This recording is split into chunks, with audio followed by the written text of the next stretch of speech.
வணக்கம். சென்ற வாரம் நம்ம எழுத்து இலக்கணம் பத்தி பார்த்துட்டு இருந்தோம். அத அ சுருக்கமா முதல்ல பார்த்துட்டு, அதுக்கப்புறம் நம்ம அ அடுத்த தலைப்புக்கு போவோம். சென்ற வாரம் வந்து அடிப்படை எழுத்து வகைகள் அத பத்தி பார்த்தோம். அ அதுல வந்து முதல் எழுத்துன்றது உயிரெழுத்தும், மெய்யெழுத்தும். உயிரெழுத்துகள் 12, மெய்யெழுத்துகள் 18 அப்படின்னு பார்த்தோம். அப்புறம் சார்பெழுத்துகள் 10 வகையான சார்பெழுத்துகள் பார்த்தோம். அதுல வந்து உயிர்மெய் ஆயுதம், அ அதுக்கப்புறம் அளபெடை இதெல்லாம் இருக்கு. அதுல இன்றியமையாத ஒன்று குற்றியலுகரம் அப்படின்றதும் பார்த்தோம் சென்ற வாரம். அதுக்கப்புறம் அ மாத்திரைனா என்ன? அ எழுத்துக்கள் ஒலிக்கும் கால அளவுன்றது மாத்திரை அப்படின்னு பார்த்தோம். கண்ணிமைக்கும் கால அளவோ, இல்லது கை நொடிக்கும் கால அளவோ மாத்திரை எனப்படும் அப்படின்னு பார்த்தோம். அப்புறம் எழுத்துக்களோட பிறப்பிடம் பத்தி பார்த்தோம். அதுல வந்து மெய்யெழுத்துகள் எப்படி, உயிரெழுத்துகள் எப்படி ஒலிக்கிறோம் அப்படின்றதெல்லாம் பார்த்தோம். ஆ அதுக்கப்புறம் சென்ற வாரமே பார்க்கணும்னு நினைத்த ஒரு பகுதி, வல்லின ஒலி மாற்றம் அப்படின்ற பகுதி. இத வந்து பார்க்க நேரம் இல்லாம போயிருச்சு. அத வந்து இந்த வாரம் பார்த்துட்டு, அதுக்கப்புறம் நம்ம சொல் இலக்கணத்துக்கு போவோம். இந்த வல்லின ஒலி மாற்றம் அப்படின்றது மிக, மிக இன்றியமையாத ஒன்று. இதெல்லாமே அ நம்ம தமிழ் பேசி வளர்ந்ததுனால நம்மளுக்கு தெரியும் ஏற்கனவே. ஆனா, இத பற்றின புரிதல் இருக்காது நம்மளுக்கு. இந்த புரிதல் இல்லாதனால, அ நெறைய அ பிற இடங்கள்ல பிழைகள் செய்யக்கூடிய அம் அ பிழைகள் பல நேரக்கூடிய அ இத பார்க்குறோம். முக்கியமா வந்து அ வல்லின மிகும் மிகா இடங்கள் பற்றிய புரிதல் வந்து மிக மிக அ குறைவா இருக்கு நம்மளுக்கு. அது எதனாலன்னா, இந்த வல்லின ஒலி மாற்றம் பத்தின புரிதல் இல்லாத காரணத்தால தான். அதனால இந்த தலைப்பையும் எழுத்து இலக்கணத்தோட சேர்த்து பார்ப்போம். அ இந்த வல்லின ஒலி மாற்றம் பற்றின அ மிக பல செய்திகள் வந்து நம்ம இலக்கண நூல்கள்ல கிடையாது. தொல்காப்பியத்திலயோ, நன்னூல்லயோ. அ ஏன் அப்டின்னா, அந்த காலத்துல வந்து இது எல்லாருக்கும் தெரிந்த, புரிந்த, அ எல்லாரும் புரிந்து கொண்ட அ ஒரு கருத்து. அதனால, பிற்காலத்துல வந்த இலக்கணிகள் அல்லது அறிஞர்கள் எல்லாம் வந்து இத இத பத்தி நெறைய எழுதியிருக்காங்க. வல்லின ஒலி மாற்றம் பத்தி. நம்ம தமிழ்ல 6 வல்லின எழுத்துகள் இருக்குன்னு பார்த்தோம். க, ச, ட, த, ப, ர. இந்த 6ம் வந்து வல்லின எழுத்துக்கள் அப்படின்னு பார்த்தோம். இந்த 6 எழுத்துகளும் ஒலி மாற்றம் பெறக்கூடியவை அப்படின்றது வந்து நம்ம தெரிஞ்சுக்கணும். இப்ப க அப்படின்னு ஒரு எழுத்து இருக்குன்னா, கல் அப்படின்னு சொல்லும்போது, அந்த ன்ற எழுத்து க அப்படின்னு ஒலிக்கும். இதே வந்து பகல் அப்படின்னு சொல்றோம். பகல்ங்கும்போது அது ன்னு ஒலிக்காம, அப்படின்றத போல ம் கொஞ்சம் மென்மையாகி ஒலிக்கும். அதேபோல அங்கு அப்படிங்கும்போது, இல்ல பங்கு அப்படிங்கும்போது, அந்த அது வந்து அப்படின்னு ஒலிக்கும். இன்னுமே மென்மையாகி. இத தான் வல்லின ஒலி மாற்றம் அப்படின்னு சொல்றோம். ஆ ன்ற எழுத்து வந்து ஆங்கிலத்தில சொல்லப்போனா கே, எச், ஜி அப்படின்ற 3 ஒலிகளாகவும் மாறக்கூடிய ஒன்று. சரிங்களா? இது வந்து ககரத்துக்கு. இதேபோல 6 வல்லின எழுத்துகளும் அவை தோன்றக்கூடிய இடத்தைப் பொறுத்து ஒலி மாறி ஒலிக்கின்றன அப்படின்றது தான் இந்த கருத்து. இத பத்தி நெறைய அறிஞர்கள் எழுதியிருக்காங்க. ஆங்கிலத்தில வந்து இத ஆலோஃபோனிசம் அப்படின்னு சொல்றோம். இப்ப ஆங்கிலத்தில வந்து அப்படின்னு போட்டீங்கன்னா, அத அ அப்படின்னு எழுதும்போது அப்படின்னு சொல்றோம். திஸ்ன்னு சொல்றது இல்ல. அந்த இடத்துல டிஹெச்ன்றது மாரி ஒலிக்குது. இதே வேற இடங்கள்ல அது ஒலிக்கும். அ அப்படிங்கும்போது அந்த இடத்துல டிஹெச்ன்றது ன்னு ஒலிக்குது. இததான் வந்து அ ஆலோஃபோனிசம் அப்படின்னு ஆங்கிலத்திலயும் சொல்றாங்க. அது தமிழ்லயும் இருக்கு. சரிங்களா? ஆம் இந்த அ இத பத்தின சில கருத்துக்கள் மட்டும் பார்த்துட்டு, அதுக்கப்புறம் நம்ம சொல்லிலக்கணத்துக்கு போவோம். இதுல வந்து அப்படின்ற வல்லினம். ககரமெய். அது வந்து கே, ஜி, எச் இந்த 3 ஒலிகள். இக்கு, இக்கு, இஹ் இந்த 3 ஒலிகளாகவும் ஒலிக்கும். சகரமை ச் அப்படின்ற சகரமை சா, ச, ஜ என்ற 3 ஒலிகளாகவும் ஒலிக்கும். டகரமை இட்டுன்ற டகரமை ட, ட என்று 2 ஒலிகளாக ஒலிக்கும். இத்துன்ற தகரமை த, த என்று 2 ஒலிகளாக ஒலிக்கும். இப்புன்ற பகரமை ப, ப என்று 2 ஒலிகளாக ஒலிக்கும். இர்ரென்ற ரகரமை வல்லின ரகரம். இது வந்து ட்ரு, ட்ரு, ர இப்படின்ற 3 ஒலிகளாக ஒலிக்கும். இது எங்கெங்க அப்படி ஒலிக்குதுன்றத இப்போ கொஞ்சம் சுருக்கமா பார்ப்போம். மொழி முதல் அப்படின்னு சொல்லும்போது, ஒரு மொழின்றது இங்க சொல்லை குறிக்கும். ஏன் இத மொழின்னு சொல்லியிருக்கேன்னா, சொல்லுலயும் இதுதான் இலக்கணம், தொடர்லயும் இதுதான் இலக்கணம், சொற்றொடர்லயும் இதுதான் இலக்கணம். அதனால வந்து மொழி முதல் அப்படின்னு போட்டிருக்கேன். மொழி முதல்ல இருக்கும்போது, கா வந்து இக்குன்னு ஒலிக்கும். அதே மாரி தன்னொற்றின் முன் இக்கு கூட கா வந்துச்சுன்னா, கான்னு ஒலிக்கும். அதே போல இர்ரு, இட்டு இந்த 2 மெய்களுக்கு முன் வந்துச்சுன்னா, அங்கேயும் கான்னு ஒலிக்கும். இந்த 3 இடங்கள்லயும் ககரமை கா அப்படின்னு ஒலிக்கும் அப்படின்றத பார்த்துக்கலாம். எடுத்துக்காட்டு வந்து கருவி, அக்கம், கற்க, வாட்கண் அப்படின்ற இடத்துல எல்லாமே இந்த ககரமை கான்னு ஒலிக்குது.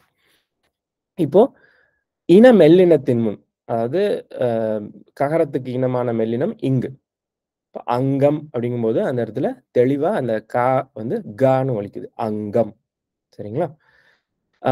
மற்ற இடங்கள்ல இந்த ககரமை ஹ அப்படின்னு ஒலிக்கும், மெலிந்து ஒலிக்கும் அப்படின்னு சொல்றோம். இந்த 2மே வந்து மென்மையான ஒலிகள். இந்த கா அப்படின்னு ஒலிக்கக்கூடியவை எல்லாமே வன்மையான ஒலிகள். சரிங்களா? இந்த இடத்துல கொஞ்சம் மெலிந்து ஒலிக்குது. அகம் இந்த இடத்துல ஹ அப்படின்ற மாதிரி ஒலிக்குது.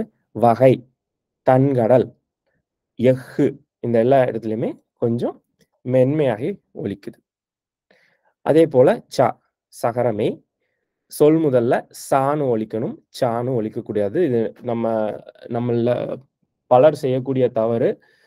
சார இல்னு இருந்துச்சுன்னா சாரல்னு படிப்போம். இல்ல அத விட சோ இல்னு இருந்துச்சுன்னா சொல்லுன்னு படிப்போம். சொல்லுன்னு படிக்கக்கூடாது. சொல்லுன்னு தான் படிக்கணும். ஆனா அந்த சொல் தோன்றக்கூடிய இடத்தை பொறுத்து மாறும். சரிங்களா? மொழி முதல்ல சகரம் இருந்துச்சுன்னா அத சான்னு தான் படிக்கணும். சாரல் அப்படின்றது தான் இந்த இடத்துல சரியான ஒலிப்பு. அடுத்தது தன்னொற்றின் முன் இச்சுன்னு ஒலிக்கும். அச்சம் இந்த இடத்துல இச்சுக்கு அப்புறம் சா வந்ததுனால இது அச்சம் ச அப்படின்னு ஒலிக்குது. அதே போல ரகரத்தின் முன்னும் டகரத்தின் முன்னும் அதே போல சான்னு ஒலிக்கும். பொச்சி, பொற்சிலம்பு, வெச்சி அப்படிங்கும்போது அந்த இடத்துல சி அப்படின்னு ஒலிக்குது. சரிங்களா? இன மெல்லினத்தின் முன் இந்த இடத்துல இஞ்சுன்றது இன மெல்லினம். ஊஞ்சல் இந்த இடத்துல அந்த சகரம் வந்து ஜான்னு ஒலிக்குது. மற்ற இடங்கள்ல சான்னு ஒலிக்கும். பசலை, அசை, இன்சொல், கஹ்சு அப்படின்ற இடத்துலயும் சான்னு ஒலிக்கும். அடுத்தது டகரமை. டகரமை வந்து சொல்லின் முதல் மொழி முதல்ல வரது கிடையாது தமிழ்ல. அதே போல டகரமை தன்னொற்றின் முன் அந்த இடத்துல டான்னு ஒலிக்கும். அட்ட அப்படின்னு இருக்கு. இந்த ரா இரு இட்டு முன்னாடி டகரம் டா இட்டு முன்னாடி வரும். அதை இங்கேயே சொன்னதுனால நம்ம திரும்பவும் இங்க எழுதல. சரிங்களா? ஆமா. இரு முன்னாடி டா வராது, வருவதில்லை. அப்புறம் இனமெல்லினத்தின் முன் அண்டம் இந்த இடத்துல டான்னு ஒலிக்கும். பிற இடங்கள்ல அதாவது மொழி இடையிலையோ கடையிலையோ வரும்போது டான்னு ஒலிக்கும். ஓடம், அடை அப்படின்னு சொல்லும்போது. அடுத்தது தகரம். தகரம் வந்து சொல் முதல்ல தான்னு ஒலிக்கும். தன்னொற்றின் முன் எத்தனை அப்படின்னு தான்னு ஒலிக்கும். இனமெல்லினத்தின் முன் இந்து முன்னாடி தான்னு ஒலிக்கும். அந்த. மற்ற இடங்கள்லயும் தான்னு ஒலிக்கும். அதன், அஃது அப்படிங்கும்போது தா அப்படின்னு வருது. அதே போல பகரம். இது வந்து சொல்லின் முதல்ல படல் ப அப்படின்னு ஒலிக்கும். தன்னொற்றின் முன் மீண்டும் பான்னு ஒலிக்கும். ரகரத்தின் முன்னாடியும் டகரத்தின் முன்னாடியும் பான்னு ஒலிக்கும். இந்த 3 இடங்கள்லுமே வல்லினமாக வலிந்து ஒலிக்கிறது. தன்னொற்றின் முன் மெலிந்து அம்பு பு பான்னு ஒலிக்கும். அதே போல மற்ற இடங்கள்லயும் பான்னு ஒலிக்கும். தபு, இன்பம் அப்படிங்கும்போது. இதுல ஒரு சின்ன கருத்து. இந்த தகரம் வந்து ரகரத்தின் முன்னாடியும் டகரத்தின் முன்னாடியும் இலக்கணப்படி வராது. ஆனா நம்ம இந்த காலத்துல எழுத ஆரம்பிச்சிட்டோம். ஆ இர்ருக்கு அப்புறம் தா போட்டீங்கன்னா, அதுவும் தான்னு தான் ஒலிக்கும். ஆனா, இலக்கணப்படி ரகரத்தின் முன்னாடியோ, டகரத்தின் முன்னாடியோ தகரம் வராது. அது ஏன்னு பின்னாடி நம்ம இலக்கணத்துல பார்ப்போம். சரிங்களா? அடுத்தது ரகரம். ரகரம் வந்து மொழி முதல்ல வராது. தன்னொற்றின் முன் அப்படின்னு ஒலிக்கும். அப்படின்னு அற்றம் அப்படின்னு ஒலிக்கும். அதேபோல ஆ தன் இன மெல்லினத்தின் முன்னாடி அன்று, அப்படின்னு ஒலிக்கும். ஆ மற்ற இடங்கள்ல அப்படின்னு ஒலிக்கும். அறம், அஃறிணை அப்படிங்கும்போது அது அப்படின்னு ஒலிக்குது. சரிங்களா? இததான் வல்லின ஒலி மாற்றம்னு சொல்றோம். இத ஏன் இன்னைக்கு படிக்கிறோம் அப்படின்னா, இது வந்து நம்ம பின்னாடி இலக்கணத்த சரியா கற்றுக்கொண்டு, அ அத நம்ம பயன்படுத்துறதுக்கு மிக மிக இன்றியமையாத பாடம் இது. இந்த ஒலிமாற்ற விதிகள் வந்து ஒரு தனி சொல்லுல மட்டும் இல்ல, தொடர்ல வரும்போதும் பின்பற்றி நம்ம பேச வேண்டும் அப்படின்றது தான் அ விதி. இப்போ வந்து அம் ஒரு எடுத்துக்காட்டு எடுத்துப்போமே. அ இந்த இடத்துல வந்து அ "அவனைப் பணித்தான்" அப்படின்னு ஒரு சின்ன தொடர் இங்க இருக்கு. அந்த இடத்துல அவனைக்கு அப்புறம் ஒரு இப்பு இருக்கு. இப்புக்கு அப்புறம் இங்க ஒரு பா வந்திருக்கு அடுத்த சொல்லுல.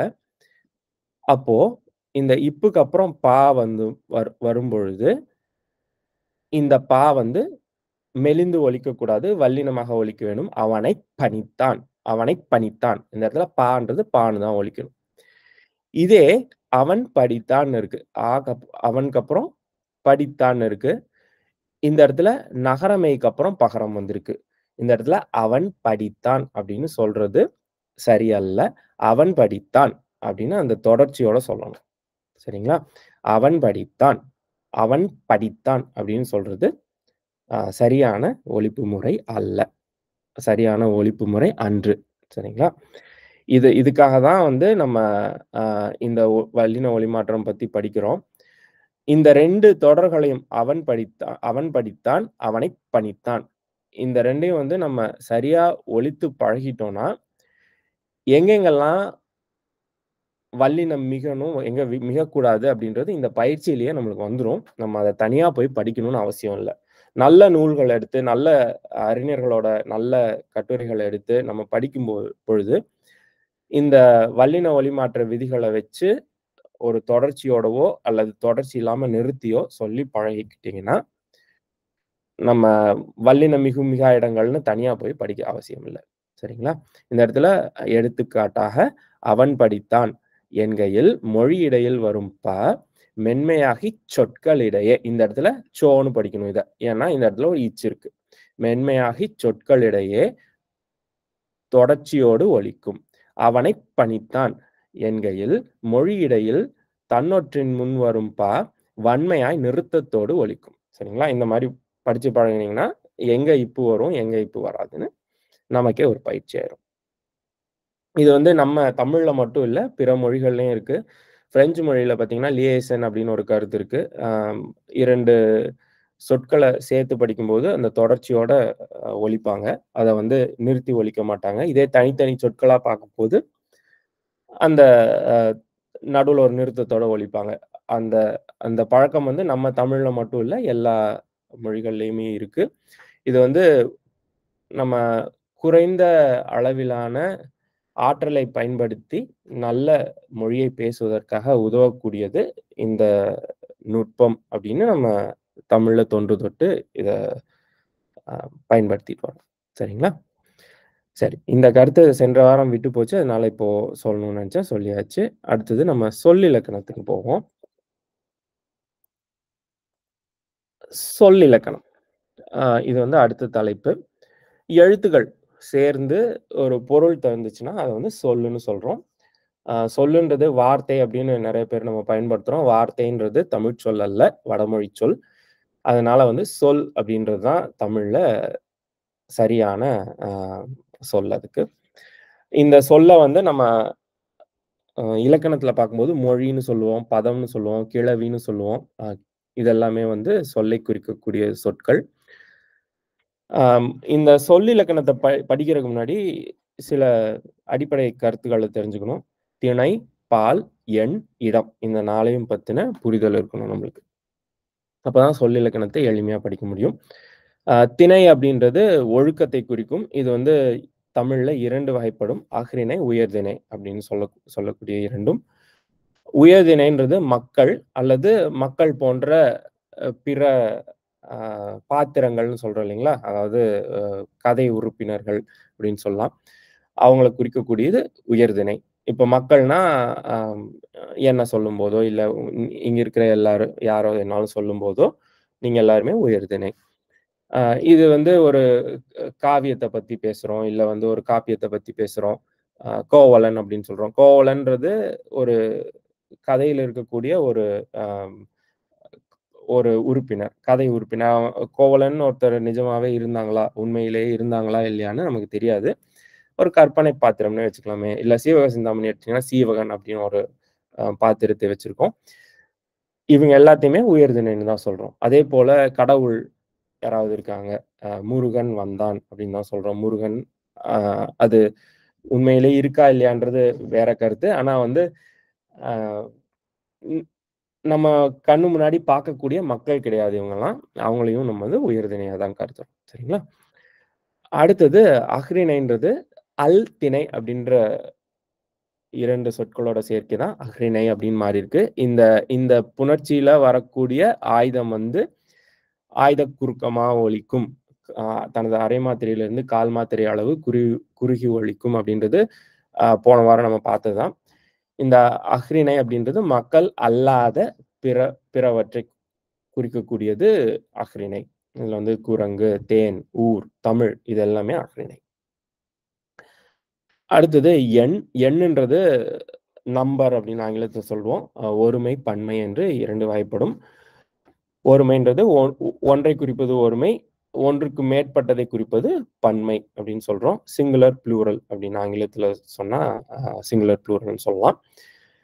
ஆ பிற மொழிகள், சில மொழிகள்ல வந்து டியூயாலிட்டின்னு ஒண்ணு இருக்கு. சிங்குலர், ப்ளூரல், டியூயல் அப்படின்னு இருக்கு. இருமை அப்படின்னு. அது வந்து தமிழ்ல கிடையாது. ம். ஒருமை, பன்மை மட்டும் தான் இருக்கு. அடுத்தது பால். பால்ன்றது 5 வகைப்படும். ஆ இந்த பால்னா பகுப்பு அப்படின்னு சொல்லலாம். ஆ அல்லது பகுதி அப்படின்னு சொல்லலாம். ஆ இந்த 2 எண்கள், 2 திணைகள். இந்த 2க்கும் நடுவுல 5 வகையான பால்கள் இருக்கு. 5 பால்கள் என்னென்னன்னா, ஆண்பால், பெண்பால், பலர்பால், ஒன்றன்பால், பலவின்பால். ஆண்பால்ன்றது ஒரு ஆணைக் குறிப்பது. முருகன் அப்படின்றது ஆண்பால். பெண்பால்ன்றது ஒரு பெண்ணைக் குறிப்பது. வள்ளி அப்படின்றது பெண்பால். பலர்பால்ன்றது ஆண், பெண் என 2லயுமே ஒன்றுக்கும் மேற்பட்டவர்களை அல்லது ஆ பலரைக் குறிப்பது பலர்பால் அப்படின்னு வச்சுக்கலாம். அவர்கள், இருவர் அப்படின்னு சொல்றது எல்லாமே பலர்பால். அதேபோல ஒன்றன் பால்ன்றதும், பலவின் பால்ன்றதும் அதேபோல அஃறிணையில இருக்கக்கூடிய ஒருமையும், பன்மையும் குறிக்கும். ஒன்றன் பால்ன்றது கண் அப்படின்னு சொல்லும்போது, அஃறிணை அ ஒருமை அதாவது ஒன்றன் பால். பலவின் பால்ன்றது கண்கள் அப்படிங்கும்போது, அது பலவின் பால். சரிங்களா? அ இது வந்து பெயர் சொற்கள்ல மட்டும் இல்ல, வினை சொற்கள்லயும் வரும். இப்போ வந்து அ வருவான், தருவாள், தொழுதனர், நின்றது, சென்றன அப்படின்றது இந்த 5 பாலுக்கான வினைச்சொல். எடுத்துக்காட்டு, கண்ணன், கோதை, பொறியாளர்கள், அ குருவி, தேர்கள் இப்படின்றது இந்த 5 பாலுக்கான பெயர்ச்சொல் எடுத்துக்காட்டு. சரி. அடுத்தது இடம் பற்றிய அ அ இடம்ன்றது நம்ம ஆங்கிலத்துல சொன்ன மாரி பிளேஸ் கிடையாது. இது வந்து பெர்சன் அப்படின்னு சொல்லுவோம் ஆங்கிலத்துல. அ தன்மை, முன்னிலை, படர்க்கை. அதாவது first person, second person, third person அப்படின்னு ஆங்கிலத்துல சொல்லக்கூடிய கருத்து இது. தன்மைன்றது தன்னை. இப்ப நான் அப்படிங்கிறது அ தன்மை. நீ அப்படின்றது இல்ல நீங்கள் அப்படிங்கிறது முன்னிலை. படர்க்கைன்றது அம் சொல்றவங்களும் இல்லாம, முன்னாடி இருக்கவங்களும் இல்லாம, வேற யாரையோ பத்தி பேசுறது. அவர், அவன், முருகன், கண்ணன், வள்ளி, கோதை இப்படின்றது எல்லாமே வந்து படர்க்கை. படக்கைன்னு தப்பா இருக்கு. அது படர்க்கை. ஒரு இரு வரணும் நடுவுல. சரி. அம் இது வந்து இந்த கருத்துக்கள் 4யும் வந்து மனசுல நிறுத்திக்கோங்க. திணை, பால், எண், இடம். இந்த 4ம். சரிங்களா? சரி. அடுத்தது இப்போ சொற்கள் வந்து இலக்கணத்துல முதல்ல எல்லா இலக்கணத்திலயும் சொல்லக்கூடிய கருத்து இதுதான். ஓரெழுத்து ஒரு மொழி, ஈரெழுத்து ஒரு மொழி, தொடர்மொழி அப்படின்னு 3 வகையா பிரிப்பாங்க. ஒரு ஒரு எழுத்து மட்டும் தனியா நின்னு ஒரு சொல்லாச்சுன்னா, அது ஓரெழுத்து ஒரு மொழி அப்படின்னு சொல்றோம்.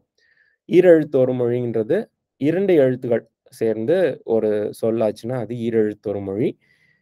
தொடர்மொழின்றது அ 2க்கும் மேற்பட்ட அ சொற்கள் சேர்ந்து பொருள் தந்துச்சுன்னா, அது தொடர்மொழி அப்படின்னு சொல்றோம். சரிங்களா? இதெல்லாமே நம்மளுக்கு தெரிஞ்ச கருத்து தான். அதனால கொஞ்சம் வேகமா பின்னாடி போவோம். அடுத்தது பகுபத உறுப்பிலக்கணம். இதுவும் ஒரு இன்றியமையாத பகுதி. அ இப்போ சொற்கள் வந்து பல பகுதிகளால ஆனது. அ பல சொற்கள். பல சொற்கள் வந்து பகுக்க முடியாத சொற்களா இருக்கும். இப்போ எடுத்துக்காட்டுக்கு எடுத்தோம்னா, வா அப்படின்னு ஒரு சொல் இருக்கு. வான்றது வருகையை குறிக்கக்கூடிய வினைச்சொல். இந்த வான்ற சொல்ல இதுக்கு மேல பகுக்க முடியாது. அ இது வந்து அதேபோல மா அப்படின்னு ஒரு பெயர்ச்சொல் இருக்கு. மான்றது மாமரத்தையோ அல்லது ஒரு விலங்கையோ குறிக்கக்கூடியது. இதையும் வந்து பகுக்க முடியாது. ஓரெழுத்து ஒருமொழிகள் எல்லாமே பகாப்பதங்கள் அப்படின்னு வச்சுக்கோங்க. இந்த பகுக்க முடியாத பதங்கள் பகாப்பதங்கள். அல்லது பகுக்க முடியாத சொற்கள் பகாப்பதங்கள் அப்படின்னு வச்சுக்கலாம். அ இந்த பகுக்க முடியாத சொற்கள் பொதுவா ஒரு ஒரு எழுத்து முதல் 7 எழுத்துக்கள் வரை கொண்டு அமைகின்றன அப்படின்னு நன்னூல் இலக்கணம் சொல்லுது. இவற்றை வந்து பகாப்பதம்னு சொல்றோம். இதுக்கு எடுத்துக்காட்டுகள் பார்த்தோம்னா, வாழ் அப்படின்னு இருக்கு. இந்த அருள் அப்படின்னு இருக்கு. இந்த எல்லா சொற்களையுமே பிரிச்சீங்கன்னா, ஒண்ணு பொருள் தராது. இல்லன்னா பொருள் வந்து மாறி போயிடும். இப்ப வாழ் அப்படின்னு இருக்கு. இத பிரிச்சீங்கன்னா, அ வா அப்படி அப்படின்னு பிரிச்சுட்டீங்கன்னா, வான்றது பொருள் மாறிடுது. வாழ்வை பத்தி சொல்லாம, வாழ்தலை பத்தி சொல்லாம, வருதலை பத்தி சொல்லக்கூடிய சொல்லா மாறிடுது. வா, அப்படின்னு பிரிச்சீங்கன்னா. ஆக இது பகாப்பதம். அதேபோல பெயர்ப்பதங் பெ பெயர்ப்ப இங்கேயும் பிழை இருக்கு. பகாப்பதங்கள். இது வினைப்பகாப்பதம், இது பெயர் பகாப்பதம். அ மா, மரம், மயில் இதெல்லாமே பிரிச்சீங்கன்னா, பொருள் தராது. அதனால இது வந்து பகாப்பதம். சரிங்களா? சரி. அடுத்தது பகுபதம் அப்படின்றது, இப்போ உறுப்புகளாக பகுக்க முடிந்த சொற்கள்லாம் பகுபதங்கள் அப்படின்னு சொல்றோம். பொதுவா ஆ பகுபதங்கள்ல குறைந்தது 2 பகுப்புகள், 2 உறுப்புகள் இருக்கும். ஒன்று பகுதி, ஒன்று விகுதி அப்படின்னு சொல்றோம். பகுதின்றது சொல்லோட முதல்ல இருக்கக்கூடிய வினை வேரை குறிக்கும் பொதுவாக. விகுதின்றது அதுக்கு பின்னாடி வரக்கூடிய பிற்பகுதியை குறிக்கும். சரிங்களா? அதுபோக இடைநிலை, சந்தி, சாரியை, விகாரம் அப்படின்னு இன்னும் 4 உறுப்புகள் இருக்கு பகுபதங்களுக்கு. இந்த 6ம் தான் பகுபதங்களோட உறுப்புகள். இதுல இப்போ இது ஒண்ணொண்ணையும் பத்தி கொஞ்சம் பார்ப்போம். அ பகுதி அப்படின்றது அல்லது முதல்நிலை அப்படின்னு சொல்றோம். அது வந்து பகுபதத்துல முதல்ல அமையக்கூடிய உறுப்பு. இது வந்து பொதுவா ஒரு வினை வேர்ச்சொல்லா இருக்கும். சரிங்களா? விகுதின்றது பகுவதத்தோட இறுதியில இருக்கக்கூடிய உறுப்பு. இது வந்து திணை, பால், எண், இடம் இவற்றையெல்லாம் உணர்த்தக்கூடியதா இருக்கக்கூடிய பின்னாடி வரக்கூடிய விகுதி சொல்லுல. அ இடைநிலைன்றது பகுதிக்கும், விகுதிக்கும் நடுவுல நிற்கக்கூடிய உறுப்பு. இது பொதுவா காலம் காட்டக்கூடிய உறுப்பு அப்படின்னு வச்சுக்கலாம். அ அதேபோல அ சந்தி அப்படின்னு ஒண்ணு இருக்கு. சந்தின்றது என்னன்னா, பகுதிக்கும், இடைநிலைக்கும் இடையில வரக்கூடிய உறுப்பு அப்படின்னு சொல்றோம். இத வந்து சந்தின்றதும் வடமொழி சொல். இத வந்து இணைப்பு அல்லது இணைவு அப்படின்னு சொல்றது தமிழ் சொல். ஆனா, இலக்கணத்துல வந்து சந்தின்னு தான் பயன்படுத்துறோம். அதனால நம்மளும் சந்தின்னே பயன்படுத்துவோம். அ அடுத்தது சாரியை அப்படின்னு ஒண்ணு இருக்கு. இந்த மற்ற உறுப்புகள், அதாவது பகுதி, விகுதி, இடைநிலை, சந்தி இது எல்லாத்துக்குமே வந்து ஒரு அ அததுக்குன்னு ஒரு வினை இருக்கு. ஒரு சொல்லுல வந்து அது செய்யக்கூடிய வினை ஒண்ணு இருக்கு. சாரியைன்றது பொதுவா அதுக்குன்னு ஒரு பொருள் தரக்கூடிய ஒரு வினை இருக்காது. ஆனா, அது ஓசை இனிமைக்காகவோ, அல்லது ஒலிப்ப வந்து எளிமையாக்குவதற்காகவோ வரக்கூடியது சாரியை அப்படின்னு சொல்றோம். இது வந்து பிற உறுப்புகளை சார்ந்து நிற்கும் உறுப்பாதலால் இது சாரியை அப்படின்னு சொல்றோம். சரிங்களா? இது என்னன்னு எடுத்துக்காட்டு பார்க்கும்போது நம்ம புரியும். அடுத்தது விகாரம் அப்படின்னு 6வது உறுப்பு. இந்த விகாரம்ன்றதும் தமிழ் சொல் அல்ல, வடமொழி சொல். இந்த வடமொழி சொல்லு தான் நம்ம இலக்கணத்துல பயன்படுத்தியிருக்காங்க. அதனால நம்மளும் அதையே பயன்படுத்துவோம். விகாரம்னா அதனோட பொருள் வந்து மாற்றம் அப்படின்றது தான் விகாரம் அப்படின்னு வடமொழியில சொல்றோம். அ இது வந்து பகுதியோ, சந்தியோ அல்லது இந்த பகுதியோ, சந்தியோ திரிந்து வருதல். விகாரம்னு சொல்றோம். சரிங்களா? இப்போ ஒரு எடுத்துக்காட்டு பார்ப்போம்.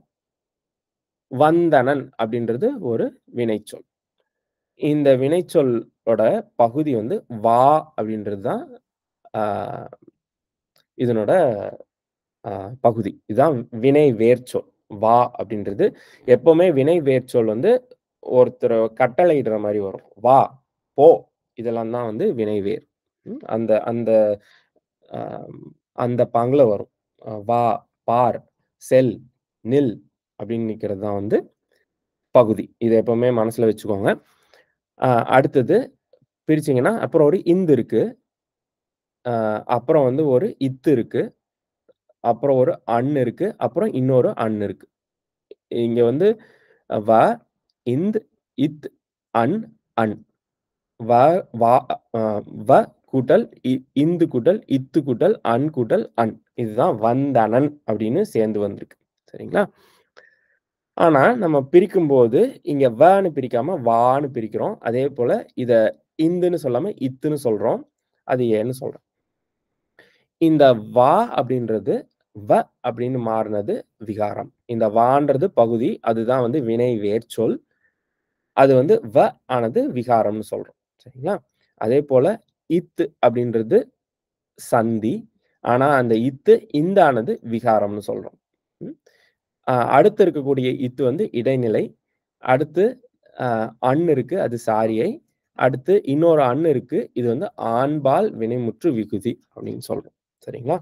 இத ஒரு எடுத்துக்காட்டுக்கு வச்சுக்கோங்க. நம்ம திரும்பவும் பகுவத உறுப்பிலக்கணத்த அ வரக்கூடிய வகுப்புகள்ல இன்னும் ஆழமா படிப்போம். அப்போ இன்னும் கொஞ்சம் புரியும். இப்போதைக்கு இந்த 6 உறுப்புகள் இருக்கு அப்படின்னு மட்டும் மனசுல வச்சுக்கோங்க.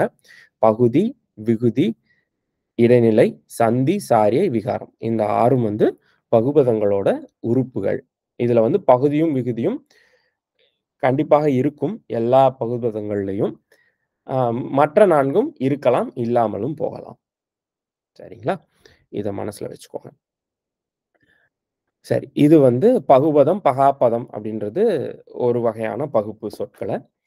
அ இது வந்து சொற்களின் அமைப்பு சார்ந்த பகுப்பு அப்படின்னு சொல்றோம். பகுபதம், பகாப்பதம் அப்படின்றது சொற்கள் எந்த அமைப்புல இருக்கோ அத வச்சு ஓரெழுத்தொரு மொழி, ஈரெழுத்தொரு மொழி, தொடர்மொழி அப்படின்னு சொல்லிட்டு அது ஒரு பகுப்பு.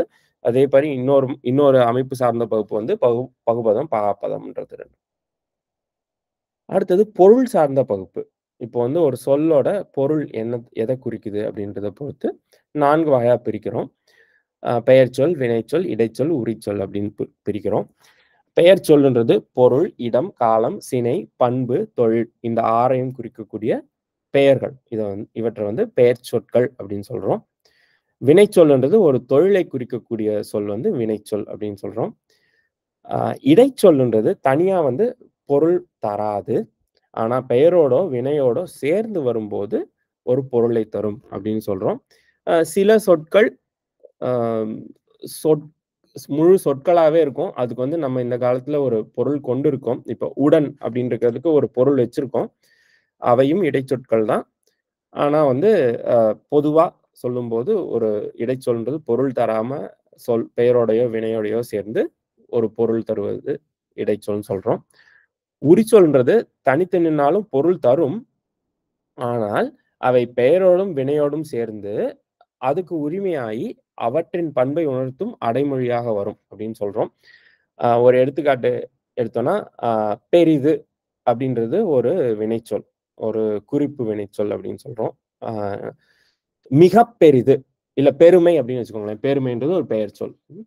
பெருமைன்றது ஒரு பண்பை குறிக்கக்கூடிய ஒரு பெயர்ச்சொல். இது கூட வந்து மிக அப்படின்னு ஒரு அ உரிச்சொல்ல சேர்த்து மிகப் பெருமை அப்படின்னு சொல்றோம். மிகப் பெருமைன்றது இந்த இடத்துல மிகன்றது அதுக்கு தனியா ஒரு பொருள் இருக்கு. மிகன்றது மிகுதி பொருளை கொடுக்கக்கூடியது. அந்த மிகன்றது பெருமைன்ற பெயரோட சேர்ந்து, அந்த பெருமைன்ற சொல்லுக்கு உரிமை பூண்டு. உரிமை பூண்டுனா, அந்த பெயரோ மிகப் பெருமைன்னு சொல்லும்போது, அந்த மிகன்றது பெருமை அப்படின்ற சொல் இல்லாம இந்த மிகக்கு தனி பொருள் கிடையாது. அந்த பெருமைன்றத இன்னும் உயர்த்தி சொல்லும். இதே அ நீளம் அப்படிங்கும்போது, அந்த மிக நீளம் அப்படிங்கும்போது, அந்த நீளத்த மிகுதிப்படுத்தி சொல்லும். அந்த மிகுன்றது தனியா ஒரு பொருள் இல்லாம, அந்த வேற ஒரு பெயர்ச்சொல்லோடையோ, வினைச்சொல்லோடையோ சேரும்போது, அந்த சொல்லோட பொருள நீட் அ இன்னும் மிகைப்படுத்தி அல்லது அதனோட பண்பை இன்னும் அ உயர்த்தி சொல்றதுனால, அது வந்து உரிச்சொல் அப்படின்னு சொல்றோம். அது பொதுவா வந்து ஒரு ஒரு பொருளோட, ஒரு வினைச்சொல்லோட அல்லது ஒரு பெயரோட பண்பை வந்து இன்னும் கொஞ்சம் அ இன்னும் கொஞ்சம் டிஃபைன் பண்ணி சொல்லும் அப்படின்னு சொல்றோம். சரிங்களா? இன்னும் கொஞ்சம் அ அ இன்னும் கொஞ்சம் திருத்தமா, தெளிவுபடுத்தி சொல்லும் அப்படின்னு சொல்லக்கூடிய உரிச்சொற்கள். சரி. இப்போ இன்னைக்கு அ பெயர்ச்சொற்கள பத்தி பார்ப்போம். இந்த பெயர்ச்சொற்கள பத்தி பார்த்துட்டு இன்னைக்கு பாடம் முடிச்சுப்போம். பெயர்ச்சொற்களும், வேற்றுமையும் பத்தி இன்னைக்கு பார்க்க போறோம். சரிங்களா? முன்னாடியே பார்த்த மாரி பொருள், இடம், காலம், சினை, குணம், தொழில் அப்படின்றது நன்னூல்ல இருக்கக்கூடிய இலக்கணம். குணம்ன்றது தமிழ் சொல் அல்ல. அதனால அத பண்புன்னு மாத்திட்டேன்.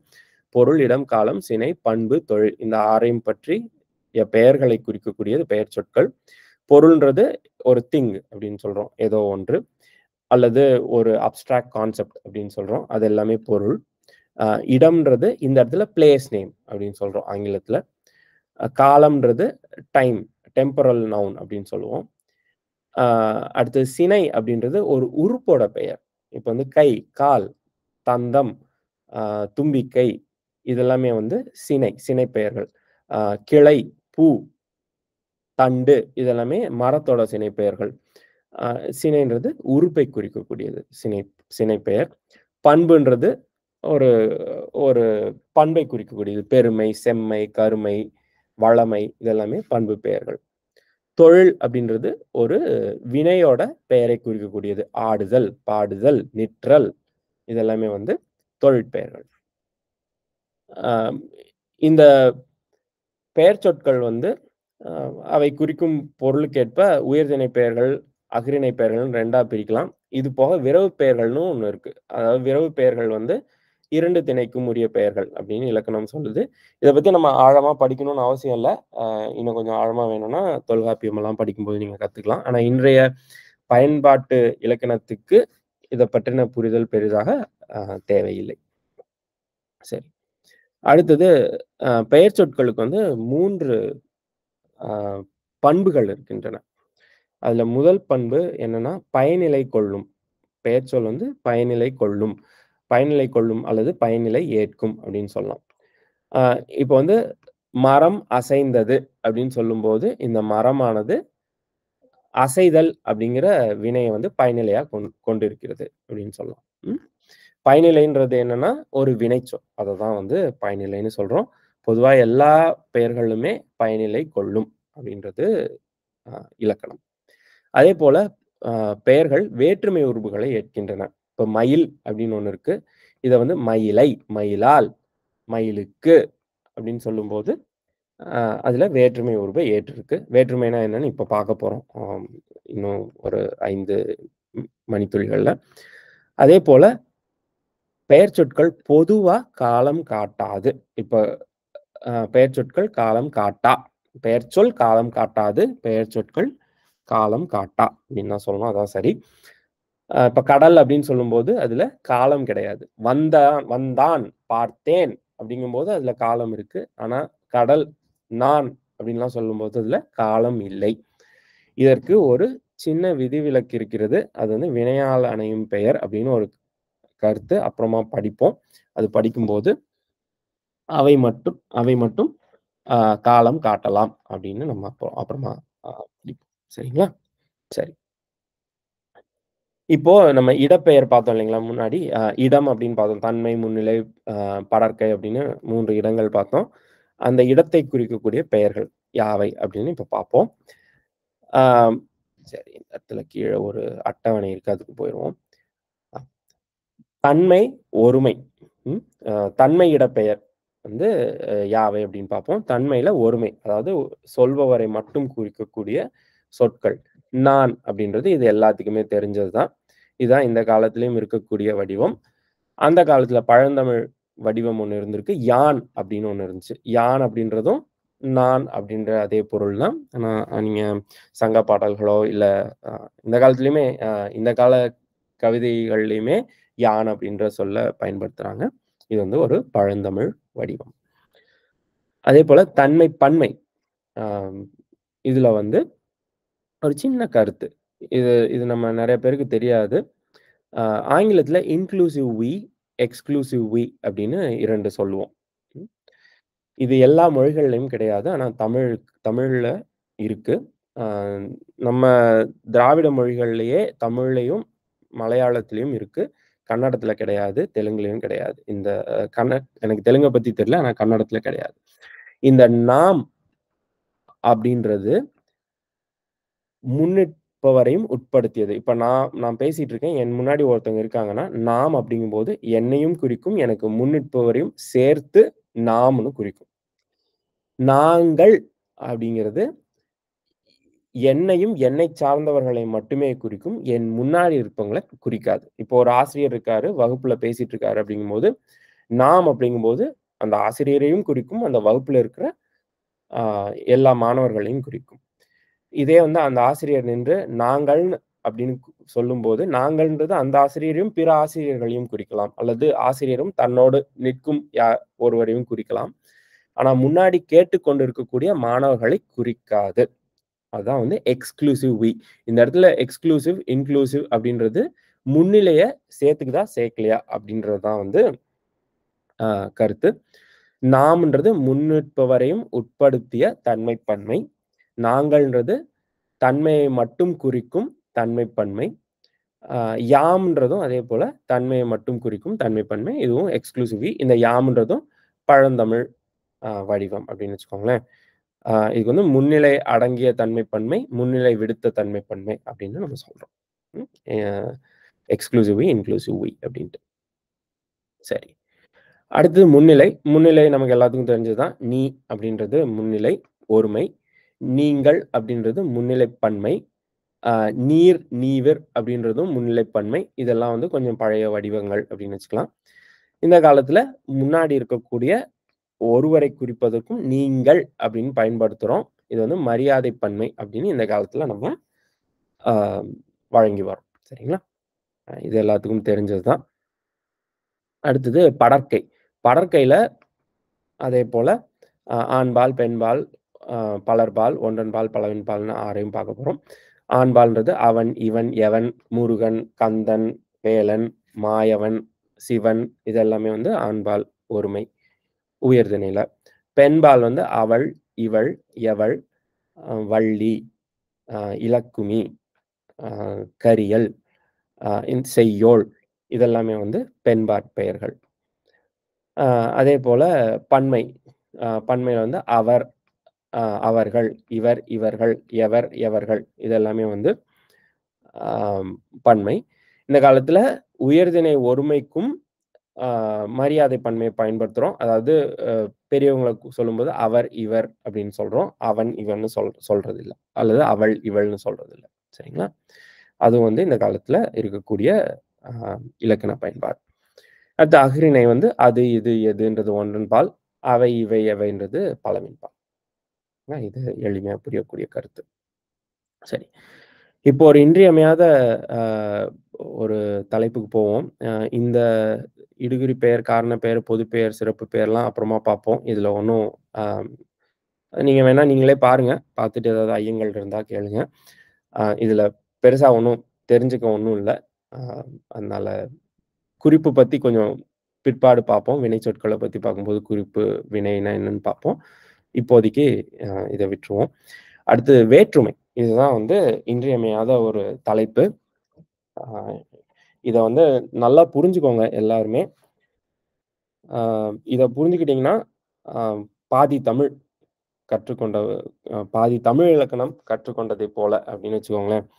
அ ஒரு பெயர் இருக்கு. ஒரு பெயர்ச்சொல் இருக்குன்னா, அது வந்து அது எந்த இடத்துல வருதுன்ற பொருளை வேறுபடுத்தி காட்டுவதற்காக வருவது வேற்றுமை அப்படின்னு சொல்றோம்.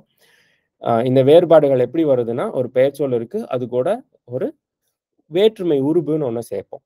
இப்படி சேர்க்கும்போது, அத வந்து நம்ம ஆ அ அது அது அது வந்து அதனோட பொருள் வேறுபாடு நமக்கு தெரியும். அதனால வந்து இது அ வேற்றுமை வேற்றுமை உருபு அப்படின்னு சொல்றோம். இந்த வேற்றுமை உருபுகள் வந்து எப்பவுமே ஒரு அசையாகவோ அல்லது ஒரு சொல்லாகவோ வரலாம். அசையா வந்துச்சுன்னா, அது அசை உருபுன்னு சொல்றோம். சொல்லா வந்துச்சுன்னா, சொல்லுருபுன்னு சொல்றோம். இது தெரிஞ்சுக்கோங்க. இத பத்தி பெருசா நம்ம ஒண்ணும் அ ஆழமா போகணும்னு அவசியம் இல்ல. அ வேற்றுமை வந்து 8 வகைப்படும். அதையும் வந்து மனசுல வச்சுக்கோங்க. முதல் வேற்றுமை அப்படின்றது சப்ஜெக்டிவ் கேஸ் அப்படின்னு ஆங்கிலத்துல சொல்றோம். ஆங்கிலத்துல வேற்றுமைக்கு கேஸ் அப்படின்னு சொல்றோம். அ இந்த முதல் வேற்றுமை அல்லது எழுவாய் வேற்றுமை அப்படிங்கிறது சப்ஜெக்டிவ் கேஸ். அதாவது ஒரு தொடர்ல ஒரு பெயர்ச்சொல் சப்ஜெக்ட் அதாவது எழுவாயாக வருவது எழுவாய் வேற்றுமை அப்படின்னு சொல்றோம். பொதுவா எழுவாயா வரும்போது சொற்கள், பெயர்ச்சொற்கள் எந்த மாற்றமும் இல்லாம அப்படியே வரும். சரிங்களா? முருகன் வந்தான். இந்த இடத்துல முருகன்றது பெயர்ச்சொல். அது வந்து எந்தவித மாற்றமும் இல்லாம வந்திருக்கு. மரம் வளர்ந்தது அப்படிங்கும்போது, மரம்ன்றது பெயர்ச்சொல். அதுவும் எந்தவித மாற்றமும் இல்லாமல் வந்திருக்கு. இந்த ஒரு தொடர்ல முதன்மையா நிற்கக்கூடிய பெயர்ச்சொல் எழுவாய் அப்படின்னு சொல்றோம். அதாவது சப்ஜெக்ட் அப்படின்னு ஆங்கிலத்துல சொல்றோம். ம். சரி. இது வந்து ஒரு வினையை செய்யக்கூடிய பொருளைக் காட்டும். இந்த இடத்துல வந்து முருகன் வந்தான்றது இந்த வருதல்ன்ற வினையை செய்வது முருகன். மரம் வளர்ந்ததுங்கும்போது, வளர்தல்ன்ற வினையை செய்யக்கூடிய பொருள் வந்து மரம். அத காட்டுறது முதல் வேற்றுமை. அதாவது எழுவாய் வேற்றுமை. அடுத்து 2ஆம் வேற்றுமை. இது வந்து ஐன்ற அ அசையுருவு. இது வந்து ஒரு அசையுருவு. சொல்லுருவு இல்ல. ஐன்ற அசையுருவு சேர்ந்து வருவது 2ஆம் வேற்றுமை. இப்போ ஒரு ஒரு தொடர் இருக்கு. அந்த தொடர்ல வந்து யாரை, இல்ல எவரை, எதனை, அ எவற்றை அப்படின்னு அ அப்படின்னு வினா எழுப்புனீங்கன்னா, அதுக்கு விடையா வருவது 2ஆம் வேற்றுமையா இருக்கும். இத வந்து செயப்படு பொருள் அப்படின்னு சொல்றோம். எழுவாய், பயனிலை, செயப்படு பொருள் அப்படின்ற 3ம் வந்து ஒரு சொல்லோட அ அடிப்படை உறுப்புகள் அப்படின்னு சொல்லலாம். இதுல வந்து எழுவாய்ன்றது சப்ஜெக்ட் அப்படின்னு சொல்றோம். செயப்படு பொருள் அப்படின்றது ஆப்ஜெக்ட்ன்னு சொல்றோம். அதனால தான் 2ஆம் வேற்றுமை ஆப்ஜெக்டிவ் கேஸ் அப்படின்னு சொல்றோம். பயனிலைன்றது முன்னாடியே பார்த்தோம். அந்த அந்த தொடர்ல இருக்கக்கூடிய வினையை குறிக்கும். சரிங்களா? இந்த இடத்துல இந்த எடுத்துக்காட்டு எடுத்து பார்ப்போம். முருகனை பார்த்தோம் அப்படின்ற இடத்துல இந்த முருகனை அப்படின்றது யாரை அப்படின்ற வினாவுக்கு விடையா இது வருது. ஆ இந்த வேற்றுமை சேர்ந்து வந்தது 2ஆம் வேற்றுமை. முருகன்றது 2ஆம் வேற்றுமையா வந்திருக்கு. இந்த இடத்துல எழுவாய் என்ன அப்படின்னு பார்த்தீங்கன்னா, நாங்கள் முருகனை பார்த்தோம். இந்த நாங்கள்ன்றது மறைந்து வந்திருக்கு. ஏன்னா பார்த்தோம்ன்றதே வந்து நாங்கள்ன்றது காட்டிரும். அதனால வந்து நாங்கள்ன்னு வெளிப்படையா எழுதல. நாங்கள் முருகனை பார்த்தோம் அப்படிங்கும்போது, நாங்கள்ன்றது எழுவாய். முருகனை அப்படின்றது செயப்படு பொருள். பார்த்தோம் அப்படிங்கிறது பயனிலை. இதுதான் வந்து எழுவாய், செயப்படு பொருள், பயனிலை. கண்களைத் திறந்தேன். இந்த இடத்துல நான் கண்களைத் திறந்தேன். நான்ன்றது எழுவாய், முதல் வேற்றுமை. கண்களை அப்படின்றது 2ஆம் வேற்றுமை. அதாவது செயப்படு பொருள். அடுத்தது திறந்தேன் அப்படின்றது பயனிலை. அதாவது வினைச்சொல். அடுத்தது 3ஆம் வேற்றுமை. 3ஆம் வேற்றுமை வந்து ஒரு வினை நடக்கும் காரணத்தையோ, அத செய்யக்கூடிய கருவியையோ குறிக்கும். அது வந்து 3ஆம் வேற்றுமைன்னு சொல்றோம். இதுக்கு வந்து ஆல், ஆன் அல்லது ஒடு, ஓடு இந்த 4ம் வந்து அசையுறுப்புகள். உடன், கொண்டு அப்படின்றது 2ம் வந்து சொல்லுறுப்புகள். சரிங்களா? கையால் வரைந்தோம் அப்படிங்கும்போது, இந்த ஆல் சேர்ந்து வந்திருக்கு. கை கூட ஆல்ன்ற அ உறுப்பு சேர்ந்து வந்திருக்கு. கத்தியால் வெட்டினோம் அப்படிங்கும்போது, ஆல் உறுப்பு சேர்ந்து வந்திருக்கு. முருகனால் எழுதப்பட்டது. முருகன் அப்படிங்கிறவன் எழுதினான் அப்படிங்கிறத இப்போ அ பாசிவ் வாய்ஸ் செயற்பாட்டு வினையில மாத்திருக்கோம். இந்த இடத்துல இந்த நூல் முருகனால் எழுதப்பட்டது அப்படிங்கும்போது, முருகனால் அப்படின்றது 3ஆம் வேற்றுமை. முருகனோடு சென்றேன் அப்படின்றது அ ஒடு அப்படின்ற உருபு சேர்ந்த 3ஆம் வேற்றுமை. முருகனோடு ஏறினேன் அப்படிங்கும்போது, ஓடுன்றது அ ஓடு அப்படின்ற வேற்றுமை உருபு சேர்ந்த 3ஆம் வேற்றுமை. இந்த ஒடு, ஓடுக்கு ஒரு சின்ன அ மரபு இருக்கு தமிழ்ல. எங்கெல்லாம் வந்து வரக்கூடிய அடுத்த சொல் ஒரு மெய்யெழுத்துல தொடங்குதோ, அல்லது உயிர்மெய்ல தொடங்குதோ, அங்கெல்லாம் ஒடு அப்படின்ற அ உருபு சேரும். இதே வந்து ஒரு உயிரெழுத்துல தொடங்குச்சுன்னா, அடுத்து வர சொல் ஓடு அப்படின்ற அ உருபு வந்து புணரும். இதுதான் வந்து நம்ம இலக்கண மரபு. இந்த காலத்துல நம்ம எல்லா இடத்துலயும் ஓடுன்ற அ உருபையே தான் பயன்படுத்துறோம். முருகனோடு சென்றேன். முருகனோடு சென்றேன்னு இப்ப பயன்படுத்தல. முருகனோடு சென்றேன்னு சொல்றோம். முருகனோடு ஏறினேன். அது அந்த காலத்துலயும், இந்த காலத்துலயும் ஒன்றா தான் இருக்கு. சரிங்களா? சரி. அடுத்தது 4ஆம் வேற்றுமை. இதே போல உடன், கொண்டு அப்படின்றது இந்த ஒடு, ஓடு, ஓட அதே போல அ முருகனுடன் சென்றேன் அப்படின்னு வரும். அ கையால் வரைந்தேன் அப்படின்றது கை கொண்டு வரைந்தேன் அப்படின்னு எழுதலாம். இல்ல அ எழுதுகோள் கொண்டு எழுதினேன் அப்படின்னு எழுதலாம். சரிங்களா? இந்த ஆல், ஆன் இந்த ஆணுன்றதும் வந்து பழந்தமிழ் வடிவம். இந்த காலத்துல பயன்பாட்டுல இல்ல. கையான் வரைந்தோம் அப்படின்னாலும் சரிதான். சரிங்களா? இந்த ஆளுக்கும், ஆணுக்கும் கொண்டு இந்த 3க்குமே வந்து ஒன்றுக்கொன்று வேறுபாடு கிடையாது. நம்ம எந்த இடத்துல எத பயன்படுத்தினாலும் தவறில்ல. அடுத்தது 4ஆம் வேற்றுமை கு உருபு.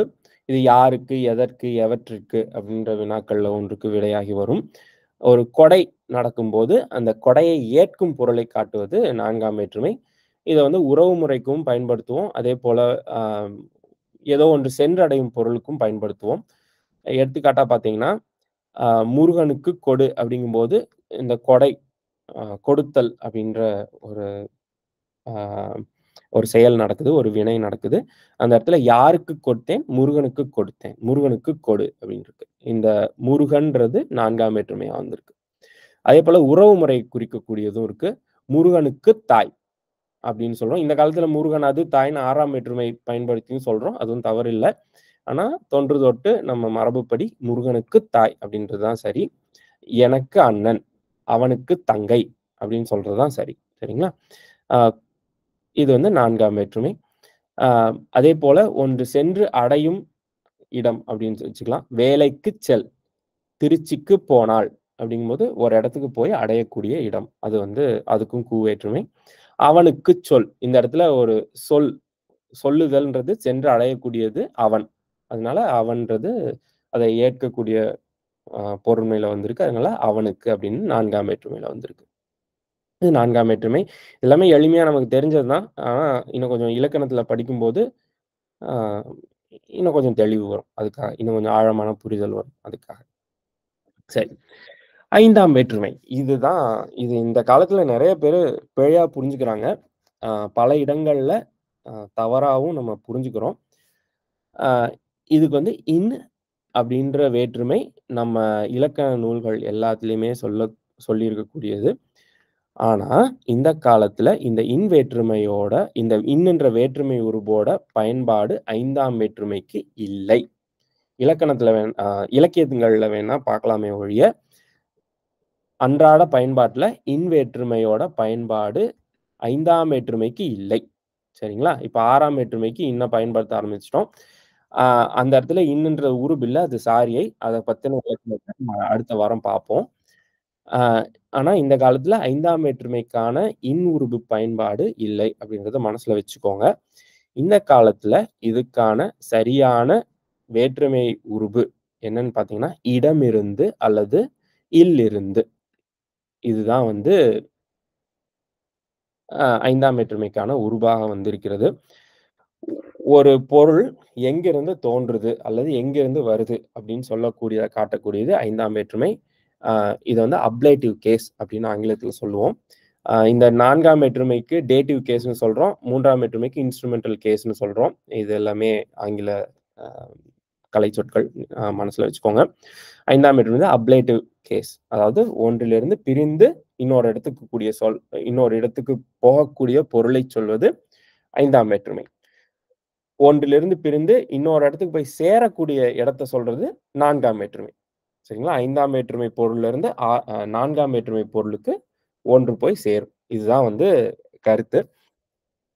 இதான் அப்ளேட்டிவ் கேஸும், அ இந்த டேட்டிவ் கேஸும் வந்து அ ஒன்றோடு ஒன்று எப்பவுமே இணைந்து வரும்.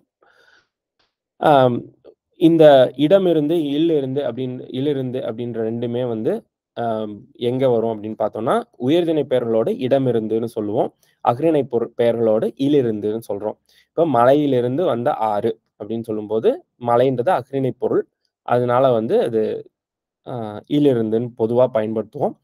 அதேபோல முருகனிடமிருந்து பெற்றோம் அப்படிங்கும்போது, முருகன்றது உயர்திணை. அதனால இடமிருந்துன்னு உருபு பயன்படுத்துறோம். மலையிடமிருந்து வந்த ஆறு அப்படின்னு சொன்னாலும் தவறில்லை.